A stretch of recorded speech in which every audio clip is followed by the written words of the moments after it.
rocking with the future of the 40-pound division. Tiger Johnson actually came down from 47. I got to see you work a little bit at Top Rank, a couple of camps. So have you done this camp in Vegas actually? Yeah, I did the whole camp out here. Most of it was with Teo. And, good camp, man. You know, we had fun. I learned a lot. You know what I'm saying? We got it in. Yeah, I actually did see some of those highlights of y'all in the ring and, you know, showing you different things. What is some of the stuff that you learned from Teo? Like, I learned stuff just from outside of boxing, you know what I mean? Like, just him showing me how to market myself and just basically just, you know what I'm saying, trying to help me, just trying to guide me to the right direction, like, you know what I'm saying? You feel me? But Keyshawn Davis right here, he ready to go. Come on, man. Two Olympian brothers. No, it's always good to catch up. Actually, no, for sure.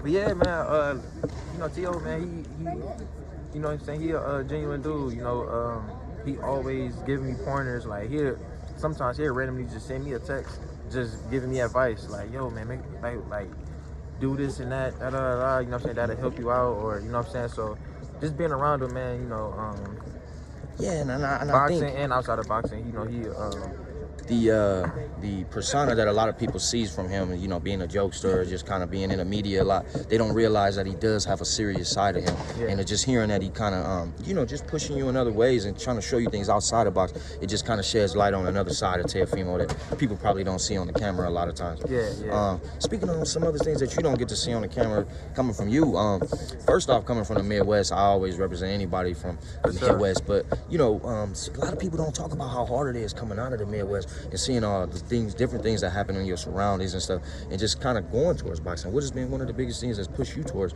or away from some of the things that could happen in the surroundings coming up in Ohio? Man, and the thing is, I'm from Cleveland, so it's like that's one of the most dangerous cities out here. So, man, it's hard, man. Like, I'm already coming from an unfortunate situation, like growing up, stuff like that, and I'm in Cleveland at the same time. So now, I'm breaking a family curse. You feel me? And by me, you know, doing good for myself, I'm becoming successful. You know what I'm saying, I'm leveling up. It's like I can't ever go to certain gas stations no more. You know what I mean? So it's a lot of distractions. You know, that's why I had to come out here and do my camp in Vegas. You know what I'm saying? It's really hard for me to lock in when I'm in the city. You know what I'm saying? Most of the time, so it's too many distractions. I barely can't even go shopping sometimes. Like it's crazy. Like that's how much people stop me. Yeah, like I can't go nowhere. Right. Like I literally just had to move out of I used to live downtown in Cleveland. I literally just had to move out of there just because, like, leaving in or coming out, I was always running into random people. You know what I'm saying? Like, and I ain't like that. Yeah, you know exactly. What I mean? Like, I love the supporters and stuff, but it just made me feel uncomfortable. Like, like y'all know where I live at. Yeah, exactly. You feel me? So it's like I had to. I'm like, man, I had to get up out of here. So after I want to say my second to last fight, I had fought in September. I came home. And literally, I was stopped by like 10 people going to the elevator. I'm like, man, that's it. I'm gone. Exactly. I gotta get up out of there, man. Speaking on when you go home, that's something that I always experience too. Is just kind of looking at some of the things that you could have been a part of. You know, what are some of the things that you would like to put back in Ohio and like try to bring back to Ohio or the boxing scene as a total? I wanna bring I want to have a boxing gym one day dedicated to my two coaches, Renard Sappho and Clint Martin. And that's always been my dream, to have my own boxing gym in the city. And I want to have something like, not even just boxing, like just something recreational for the kids. You know what I'm saying? Because it's bad, man. Like, kids can't even go to the park no more and be kids anymore. Like, it's always bad things happening. So I want to try to at least help the situation. You know, if I could add something or put something there to where kids would be safe to go somewhere and have fun, play basketball, football, or whatever it is you want to do, box, whatever. that's like one of my goals one day. Now, obviously, that's jumping kind of far ahead. We just jumped next week, basically, or 2 weeks. You actually got a fight coming up. Well, next yeah, Friday. it is next week. It's next Friday, actually, February 16th. Yeah, I want to kind of talk about that fight and just how camp has been going for you. Obviously, you got to work with Teo. I think it's probably one of the biggest stages you can be on is first of being an Olympian and then coming in and working up at championship level at under 20 fights. I mean, yeah, just want to kind of talk about that, bro. Yeah, I'm ready. You know, like anybody that's been paying attention to my career, I've been having tough fights since my debut. Like my debut, I fought somebody that was 3-1 with 3 knockouts. You know what I'm saying? So I stay with tough fights. So it's like, which I'm happy for because I'm getting experience. You know what I mean? I'm getting experience and it's preparing me for the big fights. You know what I mean? So I ain't really tripping. You know, I work hard. Like I eat, sleep, and breathe boxing. So I'm ready. Can I ask you a question about Teo? What about his footwork? Was that something that was kind of like different from other fighters? His feet work? Yeah. Teo has. See, the thing is with Teo, he's real athletic. He's real athletic, and he's unpredictable when he gets when he gets comfortable. He's unpredictable. Like there's no telling what he might do. You know what I mean? And It's got to be hard to time that, right? yeah. So he's if you're not, he's a person that you would have to like break his rhythm.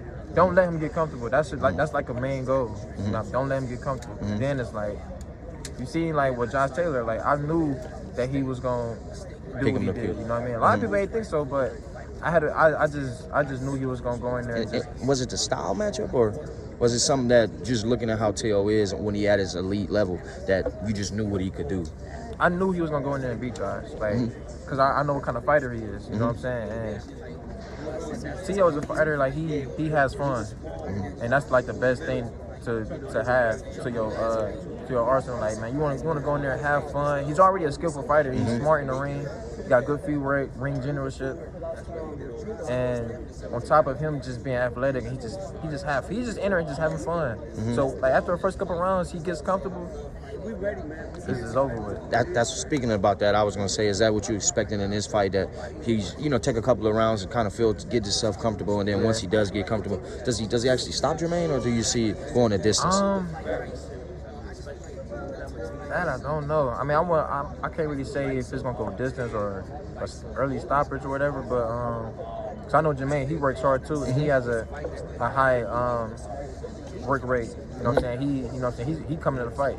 Right. But I just can't see him being Teo. Right. You think he brings nothing to the table that can actually win the fight? I can't really see him being now, Teo. Because once Teo get comfortable, he ain't gonna be able to do it that. Speaking about that, I was just gonna say when Teo talked about sparring, he actually spoke about dropping some of his sparring partners and talking about the newfound power that he had. Did you feel any of that power? Obviously, you've been at the weight class, so you're a little bit more comfortable. I ain't never get a chance to spar Teo this camp. Oh no, you didn't? Okay.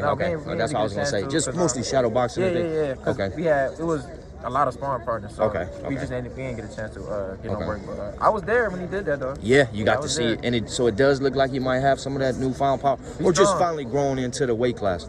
He's strong, man. Yeah. Like I could see, like I was training with him, so I could see, like he in shape. You know what I'm saying? So I'm watching the sport, so he's strong. Speaking on watching him spar, I don't know if you ever got to see Devin work or anything. I'm sure you got to see his last fight with Regis Prograis.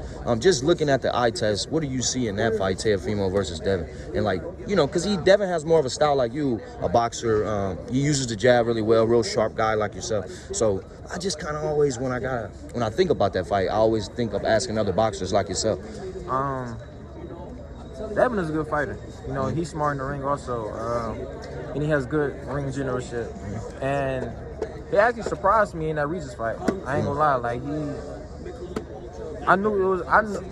I had a feeling he was gonna win, but he surprised me because he took off in that fight. Like Regis ain't have a chance. Yeah. You know what I mean? Like Regis the only chance he had was to knock him out. Right. You know what I mean? But he did his thing in that fight, man, and he showed that he can get aggressive. You know what I mean? And he can walk forward a bit and use a jab and still come to you and still win the rounds. Yeah, and that was a good fight. Seeing that style matchup with Teo, like, do you think that's more effective with Teofimo, or seeing that like how he fought with Sandor Martin, or do you think it could be worse, similar like a Josh Taylor? Man,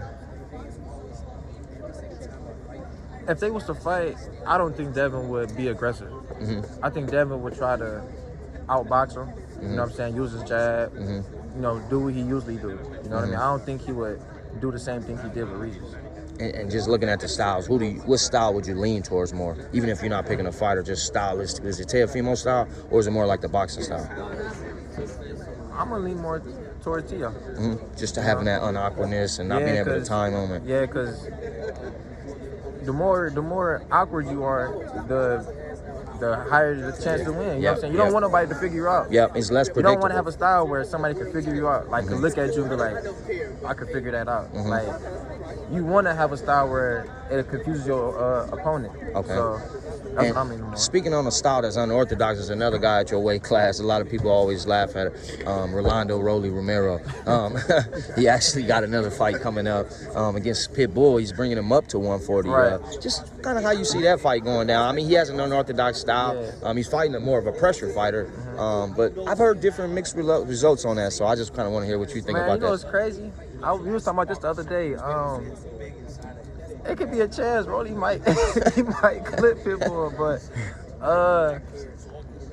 man, Rolly got power. He got the craziest style I ever seen, man. But I just hope they get Rolly in shape. Cause Pitbull, he a tough fighter to deal with, man. For 12 rounds, like that's a tough job right there. But Rolly, by him having that power, man, like, and you know, it's the thing, like Rolly he just don't have power. Like he has like God gifted power. Like some people everybody don't have that. Yeah. You know what I'm saying? So that's something that you just can't teach. No, you can't teach. You know what I'm saying? Like, either born with it or you know. He just naturally just strong. So it might be a chance that people might respect his power, and it could be keep him at bay, kind of. Yeah, you know what I mean. So it might be one of them fights, depending on how Rolly play it. You feel me? If Rolly, because I mean, like what he did with Tank. In the beginning, he was using his jab. He was feinting. He had Tank kind of hesitant in the beginning rounds. You know what I'm saying? Then Tank got comfortable, but but he did definitely make Tank respect his power. Yeah, like you said. Yeah. So he could do that with Pitbull, in my opinion. And it's more of a 50-50 fight for you? I really don't know how that's gonna play out. Because you know it's boxing, man. Anything can happen. It could be, man. Pitbull might come in and Rolly might just catch him coming in or whatever. So Pitbull might catch Rolly. Seeing all four champions, you got Devin Haney at WBC, you got Teo, who's a lineal champ, and the WBO champ. You got the WBA champ, who's actually just about to get reannounced, but the IBF champ is similar, Sabril Matias. They may make that fight like a unification fight, but obviously Rolly, he is a champ, he's similar. So who would you say is the top 140 pounder, and which route would you go if you was, fighting for the belt? Obviously you're still pretty low right now, but just building, which route would you go? Well, as of right now, I think Teo, he the man at 140 right now. And then I would have to say